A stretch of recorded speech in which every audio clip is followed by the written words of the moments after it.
Hello बच्चों, welcome. आज हम आपको पढ़ाने वाले हैं रस के बारे में कि रस क्या है, रस की व्युत्पत्ति कैसे हुई, रस कहाँ से आया, रस शब्द क्या है और कहाँ से आया, किसने रस शब्द की खोज की। आज हम इसके बारे में बताएंगे। तो सबसे पहले हम चलते हैं रस के बारे में, जानते हैं कि रस क्या है और रस कितने प्रकार के होते हैं। तो देखिए, सबसे पहले हम यहाँ पे लिख देते हैं रस। रस कितने प्रकार के होते हैं इसके बारे में हम चर्चा करते हैं। पहले रस, पहला है आपका भौतिक रस, भौतिक रस, और दूसरा है आपका आध्यात्मिक रस, आध्यात्मिक रस। आपने देख लिया, रस के दो स्वरूप होते हैं, रस के दो रूप होते हैं, रस दो प्रकार के होते हैं, चाहे जिस रूप में हम इस चीज को कह सकते हैं। तो पहला आपका है क्या, भौतिक रस, और दूसरा है आध्यात्मिक रस। हम इसमें कह सकते हैं भौतिक रस में आता क्या है, कला पक्ष। भौतिक रस में आता है कला पक्ष और आध्यात्मिक रस में आता है भाव पक्ष। समझ में आ गया होगा। रस के दो रूप, भौतिक रस और आध्यात्मिक रस। भौतिक रस में कला पक्ष होता है और आध्यात्मिक रस में भाव पक्ष होता है। तो सबसे पहले हम चर्चा करेंगे भौतिक रसों के बारे में। भौतिक रस क्या है, इसके बारे में हम चर्चा करेंगे। तो भौतिक रस को हम जान लेते हैं। हम जो जीवन जीते हैं और जो जीवन जीते हुए हम अपने जीवन में भौतिक रसों का आनंद लेते हैं। अब आप कहेंगे कि भौतिक रस है क्या। भौतिक रस आपने देखा होगा कि जो हमारे खान पान है, रहन सहन है, जो सुख सुविधाएं हमारे घरों में उपलब्ध होती हैं, उन सब चीज़ों का हम आनंद लेते हैं। तो ये सारी चीज़ें आता है आपका क्या, भौतिक रस में। और किसमें, कला पक्ष में। और एक चीज़ हम कह सकते हैं कि जो चीज़ें कही जाती है, जो चीज़ें लिखी जाती हैं, उसमें भी दो रूप होते हैं, एक कला पक्ष का होता है और दूसरा भाव पक्ष का होता है। इस गूढ़ तत्व को समझना बहुत मुश्किल होता है। पहले के जो लोग थे, जो पहले ऋषि मुनि थे, जो बड़े बड़े कवि हुए, उनको इस गूढ़ तत्व के बारे में पता था कि कला पक्ष क्या है और भाव पक्ष क्या है, भौतिकता क्या है और आध्यात्मिकता क्या है। हम जो घरों के अंदर सारी सुख सुविधाएं होती हैं, रोज़मर्रा की चीज़ें होती हैं, हमारे आसपास जो घटनाएं घटती हैं, ये सारी चीज़ें भौतिकता में आती हैं। इंसान पैदा होता है और मर जाता है। पैदा होकर के मर जाना, जीवन जीना, क्या यही है।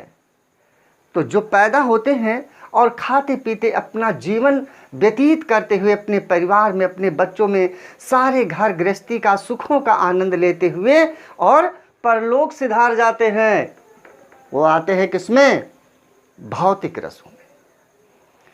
आध्यात्मिक रस की जब अनुभूति हमें होती है तो आध्यात्मिक रस है क्या। देखिए, भौतिक पक्ष आपने, कला पक्ष आपने समझ लिया।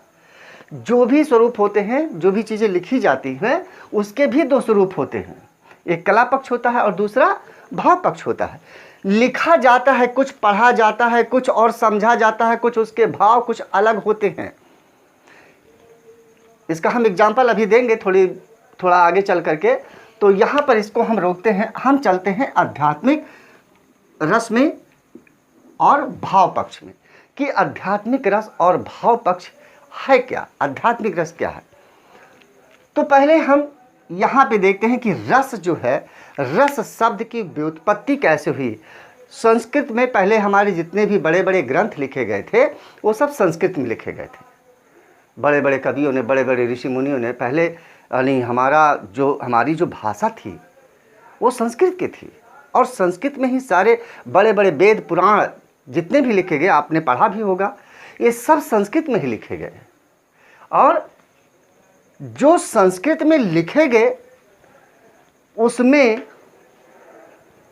रस तो था, लेकिन रस के बारे में किसी को जानकारी नहीं थी।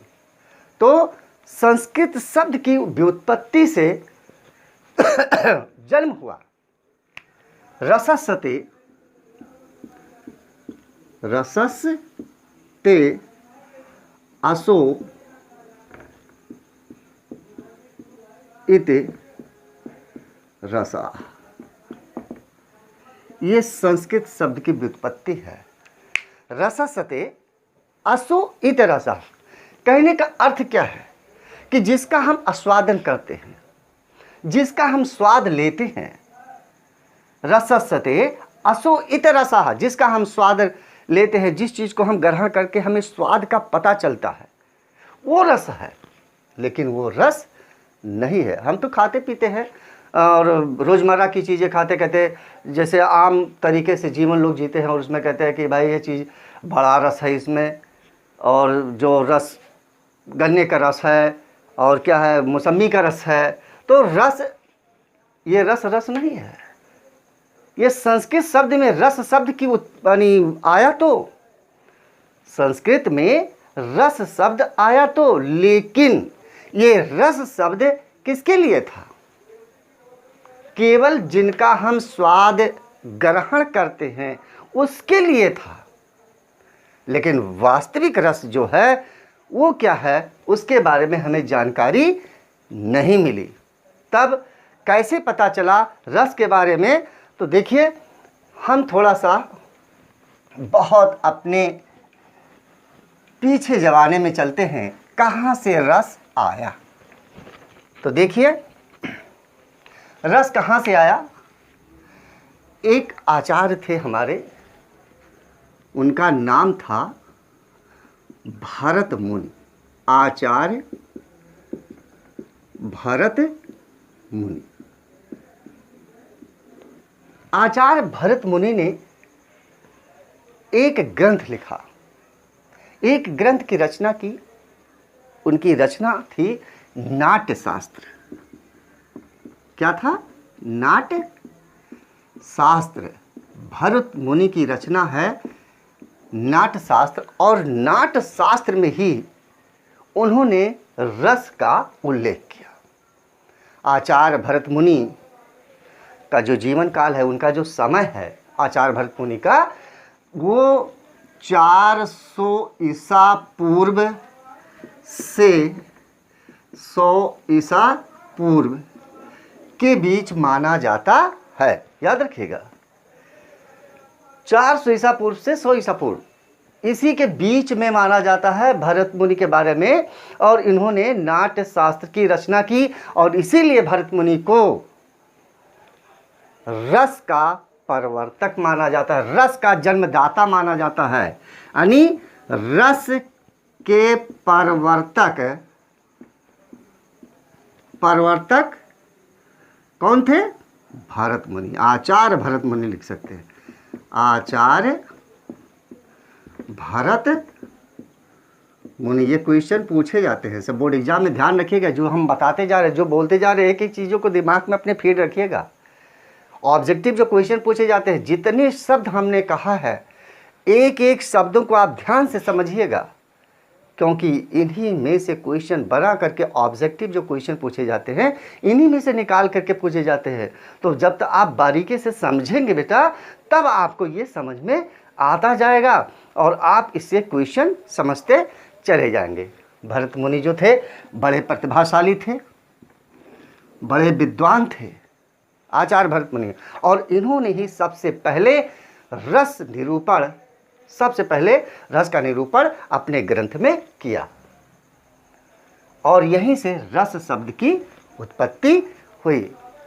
और इन्होंने एक सूत्र लिखा। वह सूत्र कौन सा था? विभावानु भाव व्यभिचारि द्रस निष्पत्ति।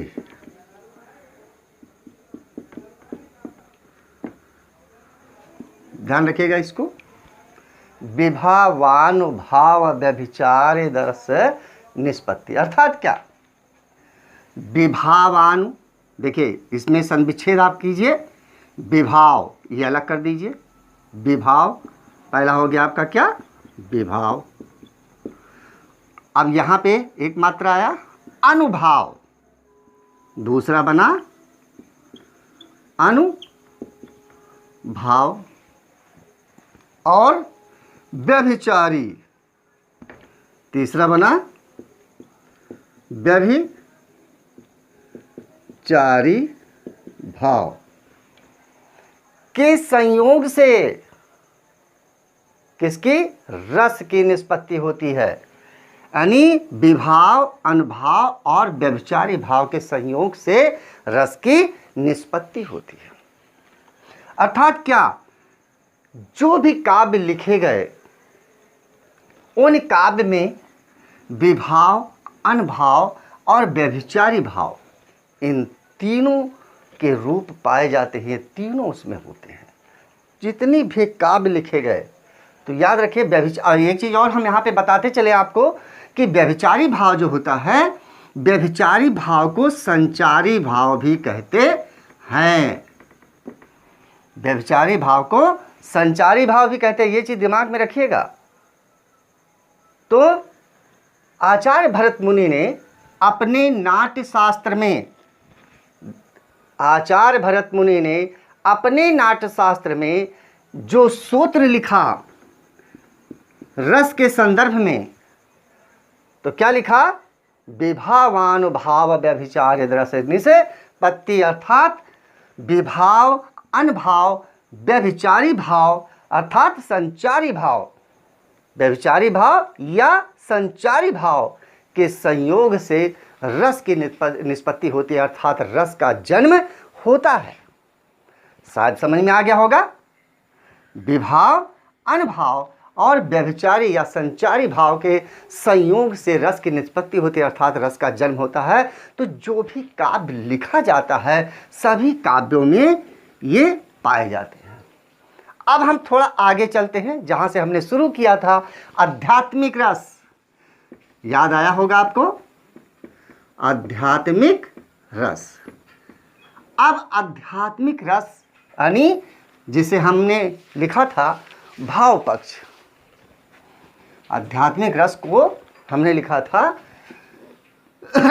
भाव पक्ष। अब देखिए एक एग्जाम्पल, थोड़ा सा एक गीत में हम आपको समझा देते हैं कि कला पक्ष और भाव पक्ष में अंतर कैसे होता है। जैसे एक गीत, बहुत पुरानी गीत है और सुना होगा, और आपके जो बड़े बुजुर्ग रहे होंगे उस गीत को सुने होंगे, जिंदगी की ना टूटे लड़ी, प्यार कर ले घड़ी दो घड़ी। तो अगर आप उसको कला पक्ष से जोड़ें, जिंदगी की ना टूटे लड़ी, प्यार कर ले घड़ी दो घड़ी, अगर इसे हम कला पक्ष में जोड़ते हैं तो कला पक्ष में क्या है कि एक प्रेमी अपनी प्रेमिका से कहता है कि इस जिंदगी की जो लड़ी है कब टूट जाए, जिंदगी की टूटे ना लड़ी, यानी इस जिंदगी की लड़ी टूट न जाए, इससे पहले हमसे पल दो पल तो प्यार कर ले। लेकिन ये तो आपका हो गया कला पक्ष। लेकिन जब इसी का अर्थ हम भाव पक्ष में जाएंगे तो भाव पक्ष में इसका अर्थ हो जाता है क्या कि जिंदगी की ना टूटे लड़ी और प्यार कर ले घड़ी दो घड़ी। अर्थात क्या, ये जिंदगी की लड़ियां कब टूट जाएं इसका कोई पता नहीं है। अर्थात क्या, शरीर से आत्मा कब निकल जाए इसका कोई ज्ञान हमें नहीं है। अर्थात उससे पहले प्यार कर ले घड़ी दो घड़ी। अर्थात क्या, उससे पहले उस ईश्वर से अपनी लगन लगा ले, अपना प्रेम लगा ले। इसीलिए भाव पक्ष जो होता है, जो आध्यात्मिक रस होता है, उसी में भाव पक्ष पाया जाता है। और जब इसकी गहराई को, इसके अंदर जाकर के जब हम जाते हैं इसके अंदर, तब हमें उसका भाव पता चलता है। समझ में आया? तो आत्मा और परमात्मा, आत्मा और शरीर, इन तीनों का स्वरूप देखिए। आत्मा और परमात्मा, परमात्मा का अंश आत्मा, और आत्मा है किसमें बसी हुई? शरीर में। तो शरीर से जब आत्मा निकल जाती है तो शरीर का अस्तित्व ही खत्म हो जाता है। जो जहाँ होता है वहीं पे स्थिर हो जाता है। उसके बारे में यानी उस शरीर का कोई महत्व नहीं रह जाता। और उसी प्रकार से जब काव्य में रस नहीं होता है, उसमें रसात्मकता नहीं होती है, पढ़ने पर उस काव्य को पढ़ने पर उस काव्य का जब भाव हमें नहीं पता चलता है, तो अर्थात क्या कि उस काव्य में आत्मा नहीं है। इसीलिए कहा गया है क्या कि जो शरीर है, जिस प्रकार से आत्मा के निकल जाने पर शरीर का कोई अस्तित्व नहीं रहता, उसी प्रकार से यदि किसी काव्य में अगर रसात्मकता नहीं है तो उसका कोई महत्व नहीं रह जाता। अर्थात क्या, रस जो होता है वो आपका क्या है, काव्य की आत्मा है। रस काव्य की आत्मा है। अर्थात अगर रस नहीं तो काव्य का कोई अस्तित्व नहीं। काव्य हमारा शरीर है और रस हमारी आत्मा है। समझ में आ गया होगा। काव्य को ही, रस को ही काव्य की आत्मा कहा गया। काव्य हमारा क्या है, शरीर है, और रस जो है हमारी आत्मा है। जिस तरीके से हमारे शरीर के अंदर से आत्मा निकल जाने पर इस शरीर का अस्तित्व समाप्त हो जाता है, उसी तरीके से अगर काव्य में रस नहीं है तो वो काव्य जो होगा वो अर्थहीन हो जाता है, भावहीन हो जाता है। हमें उसके आनंद की प्राप्ति नहीं होती है। बात हमारे बच्चों समझ में आ रहा है ना। हमें उस काव्य को पढ़ने पर वो आनंद की प्राप्ति नहीं होती है अगर उसमें रस नहीं है। तो हमने यहाँ पे आपको बता दिया कि आपका पहला हमने लिखा था भौतिक रस और दूसरा लिखा था आध्यात्मिक रस। भौतिक रस में होते हैं कला पक्ष, आध्यात्मिक रस में होते हैं भाव पक्ष। और हमें कला पक्ष के बारे में आपको हमने समझा दिया, भाव पक्ष के बारे में भी आप अच्छी तरीके से समझ लिए। अब थोड़ा सा हम एक्सप्लेन और करते हैं। देखिए, सूरदास ने लिखा, तुलसीदास ने लिखा, बिहारी ने लिखा, रसखाल ने लिखा, और कितने कवियों ने लिखा। आज उनकी कविताओं को जब पढ़े, उनके काव्यों को पढ़िए, एक अजीब सी अनुभूति होती है हमें, जो हमें आनंद प्राप्ति होती है। आजकल के जो नए नए गीत लिखे जाते हैं, उन गीतों में रसात्मकता नहीं होती है। हम केवल यानी उसमें जो उसके जो संगीत, उसके जो म्यूजिक होते, जो संगीत बजते हैं, उसी के आधार पे हल्के फुल्के टूटे फूटे शब्दों में यानी उस चीज़ का गान कर दिया जाता है, लेकिन उसमें रसात्मकता, वो आनंद की प्राप्ति नहीं होती। पुराने गीतों को आप सुनिए तो उसमें देखिए, उसको सुनने के बाद में इंसान मदमस्त हो जाता है। अर्थात क्या, जो पहले के गीत लिखे थे, जो पहले के लोग थे, भावुकता में भरे हुए थे। हृदय नहीं है तो आप उस चीज़ को समझ नहीं सकते हैं। तो पहले जो गीत लिखे जाते थे, जो काव्य लिखे जाते, वो उसमें रस कूट कूट कर भरी होती थी। उसके भाव, उसके अर्थ हमें अच्छी तरीके से समझ में आते थे। लेकिन अब जो नए गीत लिखे जाते हैं, नई कविताएं, लेकिन नए काव्य की रचनाएं होती हैं, उसका कोई अर्थ, वो अर्थहीन होते हैं। उसका कोई माने मतलब पता ही नहीं चलता कि क्या लिखा हुआ है। हमारी बातें आपको समझ में आ रही है। तो इस तरीके से हमने आपको रस के बारे में आज पूर्ण रूप से व्याख्या करके समझा दिया। आपको समझ में आ गया होगा कि रस क्या है, कहाँ से रस की उत्पत्ति हुई, कहाँ से रस आया। सबसे पहले इसके जन्मदाता कौन थे, इसके प्रवर्तक कौन थे, आचार्य भरत मुनि। आचार्य भरत मुनि ने अब एक सूत्र लिखा था, विभावानुभाव व्यभिचार्य रस निष्पत्ति।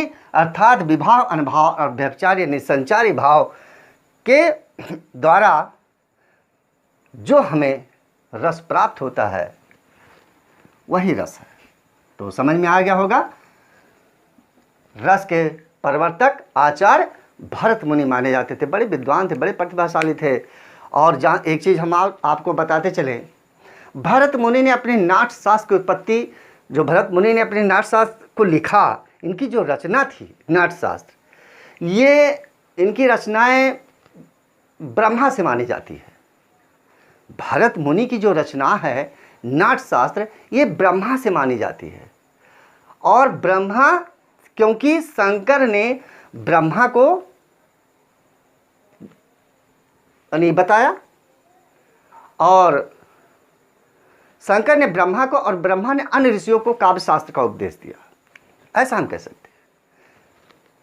यानी भरत मुनि ने अपनी नाट्यशास्त्र की उत्पत्ति किससे मानी? ब्रह्मा से। और ब्रह्मा यानी शंकर जी ने ब्रह्मा जी को, और ब्रह्मा जी ने जितने भी ऋषि मुनि थे उनको काव्य शास्त्र का उपदेश दिया, और उसी काव्य शास्त्र में उन्होंने अपने रसों का गुणगान किया। उसी के द्वारा इस रस शब्द का जन्म हुआ, रस शब्द के बारे में हमें जानकारी हुई। तो बच्चों, यहाँ तक आज हम यहीं पे समाप्त करते हैं। आपको पता चल गया, सारे क्वेश्चन आपको इसमें क्वेश्चन पूछे जाते हैं। जिस तरीके से रस के परिवर्तक किसे कहा जाता है, रस का सूत्र कौन सा है, विभाव क्या है, अनुभाव क्या है, व्यभिचारिक भाव क्या है, रस काव्य की आत्मा किसे कहा गया है, बहुत यानी जितना हमने आपको समझाया है, आप इसको अच्छे तरीके से सुनेंगे। अगर ये वीडियो देखते हैं तो अच्छी तरीके से चाहे जिस एंगल से क्वेश्चन पूछा जाए आप उनके आंसर दे सकते हैं।